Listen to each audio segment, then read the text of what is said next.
Bismillahirrahmanirrahim. Assalamualaikum warahmatullahi wabarakatuh. Alhamdulillah wassalatu wassalamu ala rasulillah Sayyidina Muhammad ibn Abdullah wa ala alihi wa sahbihi wa man wala. Subhanaka la ilma lana illa ma 'allamtana innaka antal alimul hakim. Rabbi shrah li sadri wa yassir li amri wahlul 'uqdatam min lisani yafqahu qawli, amma ba'du. Mudah-mudahan suaranya jelas ya. Alhamdulillah, akhirnya kita mulai juga daurah Shaifiyah. Dimaafin kemarin berhalangan hadir karena ada acara di Bandung. Jadi hari ini merupakan hisah yang pertama untuk pertemuan hadis mustawa salis, mustawa ketiga dari kitab Kutuful Falihin. Shalawat dan salam senantiasa kita haturkan kepada baginda kita Nabi besar Nabi Muhammad sallallahu alaihi wasallam. Dan kan kita mempelajari hadisnya, mudah-mudahan dengan niat kita insyaallah semakin dekat dengan Nabi Muhammad dengan mempelajari pesan-pesan romantis, surat-surat yang bermakna dari baginda untuk kita semua. Yang kita ambil dari kitab Kutuful Falihin. Kutuful Falihin, kutuf artinya buah-buah yang kecil, karena Kutuful Falihin diambil dari kitab Riyadhus Shalihin, diambil dari kitab yang besar Riyadhus Shalihin, kebunnya orang-orang soleh. Maka sekarang kita ambil buah-buahnya, kita memetik dari kebun ya. Buah-buah kecil dari orang-orang soleh. Mudah-mudahan kita dapat keberkahan dari Imam Nawawi pengarang kitab tersebut, dan juga dari Habib Umar bin Hafid yang sudah menyusun kitab ini dengan tujuan kita semakin mengenal pesan-pesan Nabi Muhammad, semakin mengetahui syariat Nabi Muhammad, dan kelak berhak mendapatkan syafaat dari Nabi Muhammad sallallahu alaihi wasallam. Hadis yang ke-39, walladzi nafsi biyadi la ta'muruna bil ma'ruf wa la tanhauna 'anil munkar. Ini hadis mengenai amar ma'ruf nahi munkar. Kita sering banget ya dengar kata-kata amar ma'ruf nahi munkar.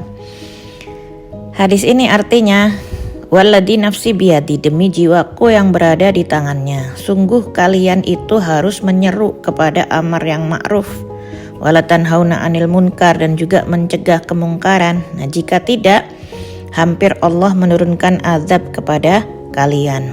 Kemudian kalian berdoa kepadanya, namun doa kalian tidak dikabulkan. Nah, kalau orang sering menganggap remeh perkara amar ma'ruf nahi munkar dalam urusan agama, ya agama ini semakin rusak kalau tidak ada orang yang mencegah kemungkaran dan mengajarkan kebaikan. Dan akhirnya apa, mereka doa pun tidak dikabulkan. Hadis ini menunjukkan bahwa amar ma'ruf nahi munkar bukan hanya tugasnya ulama, gak cuma tugasnya orang-orang yang berkecimpung di bidang agama, atau gak cuma tugasnya santri, tholabul ilm, anak-anak pondok, anak-anak sekolah ya, tetapi merupakan kewajiban umat Islam. Hadis ini itu untuk orang umum, amah umat Islam, sesuai kemampuan masing-masing yang kita bisa. Gimana cara amar ma'ruf nahi munkar yang kita bisa gitu. Bukan amar ma'ruf nahi munkar itu yang harus pakai kekerasan atau yang harus bicara di atas mimbar ya. Ma'ruf itu apa? Yang kita ketahui sesuatu yang ma'ruf ya. Ma'ruf itu adalah segala sesuatu yang diperintahkan oleh Allah dan Rasulnya.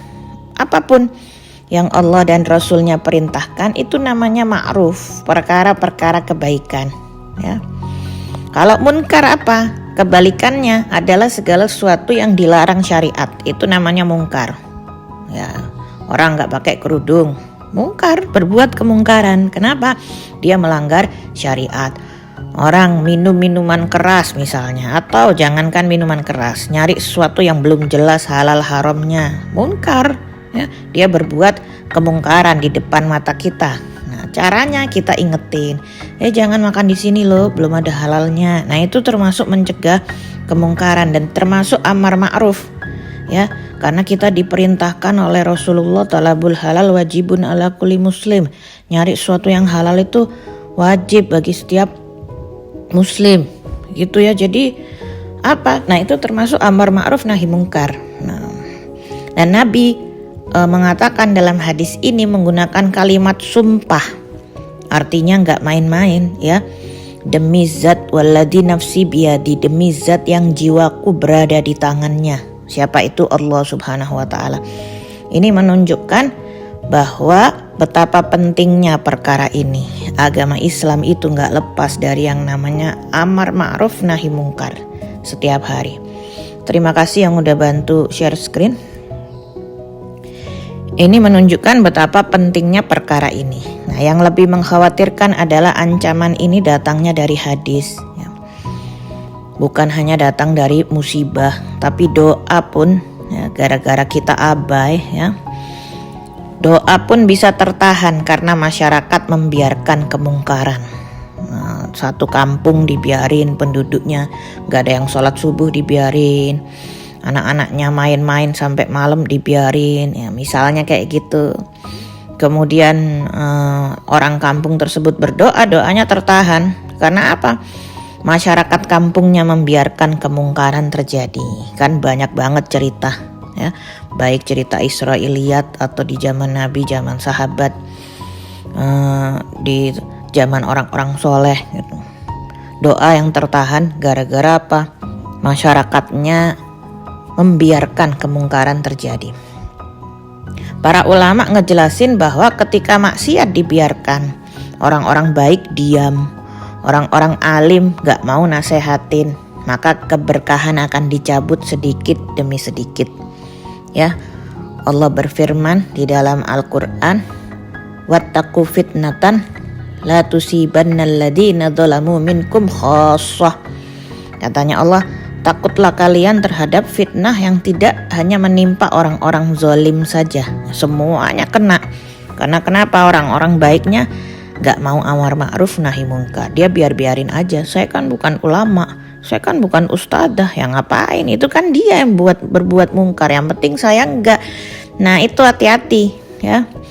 Itu musibah bisa menimpa seluruh masyarakat ketika kemungkaran dianggap biasa, ketika sharing something kebaikan dianggap gak perlu lagi ya. Yang penting kan bukan saya yang maksiat, yang penting kan bukan saya yang berbuat kemungkaran ya.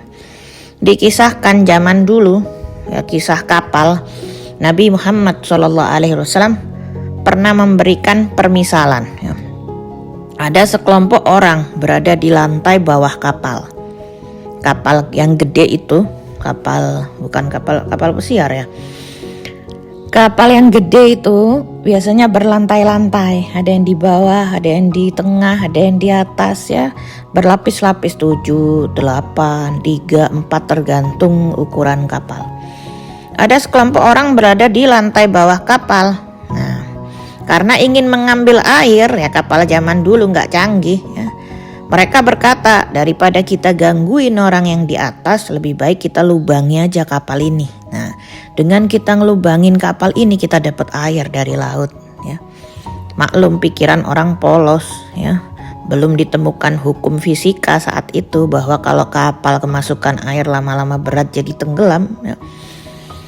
Nah ini kalau orang di atas diem aja ya udah deh, kalian gak usah ke atas, lubangi aja bagian bawah biar airnya masuk misalnya. Maka apa yang terjadi kalau orang di atas diem aja, dia gak mau amar ma'ruf nahi mungkar, maka seluruh kapal akan tenggelam. Yang rugi siapa? Apa cuman orang yang hidup di lantai bawah? Tidak, yang rugi siapa? Semua, seluruh kapal, satu kapal. Tapi kalau mereka mencegahnya, maka semua akan selamat. Jangan, satu lubang yang kamu lubangi bakal membahayakan, air bakal masuk, kapal kita lama-lama tenggelam dan semua dari kita akan binasa. Nah, begitu juga amar ma'ruf nahi munkar ya. Maksiat itu bukan hanya urusan pelakunya, tidak. Yang maksiat yang ngelakuin dosa. Ya memang benar secara logika, yang ngelakuin dosa maksiat dia yang dapat dosa. Tapi yang tanggung jawab siapa? Ya seluruh orang. Ya kok masih ada negeri ini negerinya ulama, kok masih ada yang berbuat maksiat. Jangan-jangan ulamanya diem aja, jangan-jangan keluarganya gak peduli, anaknya gak sholat dibiarin, pembantunya keluar pakai daster doang dibiarin. Nah ya, Ini kalau kita biarkan dampaknya bisa mengenai seluruh masyarakat. Nah, pelajaran yang bisa kita ambil dari hadis ini teman-teman yang dimuliakan oleh Allah, ya, yang pertama jangan takut menasehati dengan hikmah. Selama itu kebaikan, kalian jangan takut. Nanti dia tersinggung ustazah, makanya nasehati dengan hikmah, ya. Jangan takut menasehati dengan hikmah. Udah waktunya kita mengimplementasikan setiap hadis yang kita dengar. Kita praktek, gak cuman denger hatam kutuf naik mustawa, bukan itu tujuannya daurah, ya. Apalagi Habib udah ngingetin ada sirnya, dari 40 hari itu ada sirnya. 40 hari kamu dapat berapa hadis, berapa pelajaran yang kita bisa ambil, ya. Kemudian yang kedua, kita mulai dari keluarga. Gak usah dakwah jauh-jauh dulu, dari keluarga dulu dinasehatin, ya, pelan-pelan, ya, berusaha amar ma'ruf nahi munkar di lingkungan yang kecil dulu, dimulai dari keluarga kita sendiri, orang-orang yang di sekeliling kita, yang dekat dengan kita, ya. Kemudian yang ketiga, jangan membiarkan dosa menjadi budaya. Jangan menormalisasi keadaan apapun akhirnya jadi biasa seakan-akan gak dosa. Enggak, dosa tetaplah dosa walaupun udah biasa, ya. Jangan membiarkan dosa itu jadi normalisasi, ya, jadi budaya. Kemudian yang keempat, ingat ya, menasehati itu adalah bentuk kasih sayang, bukan kebencian. Kalau kamu sayang sama seseorang, ya nasehatin, ya itu bentuk kasih sayang, ya. Bentuk kasih sayang itu macam-macam, gak cuman saling nanya kabar, gak cuman saling kirim hadiah, enggak. Salah satu bentuk kasih sayang itu juga menasehati, pengen dia jadi baik, itu bentuk kasih sayang, bukan kebencian, ya. Dari sini kita bisa belajar, ya. Diam terhadap kemungkaran bukan tanda bijaksana, tetapi apa? Hilangnya keberkahan, ya. Diam terhadap kemungkaran bukan berarti tanda bijaksana, tetapi awal hilangnya keberkahan, ya. Jadi kalau kita bisa ambil manfaat, ya, orang yang mencintaimu bukan yang selalu membenarkanmu. Oh iya benar, salut, tidak, ya. Orang yang mencintaimu bukan yang selalu membenarkanmu, tapi yang berani mengingatkanmu menuju surga. Itu dari hadis yang bisa kita pelajari hari ini. Kita lanjut hadis selanjutnya teman-teman.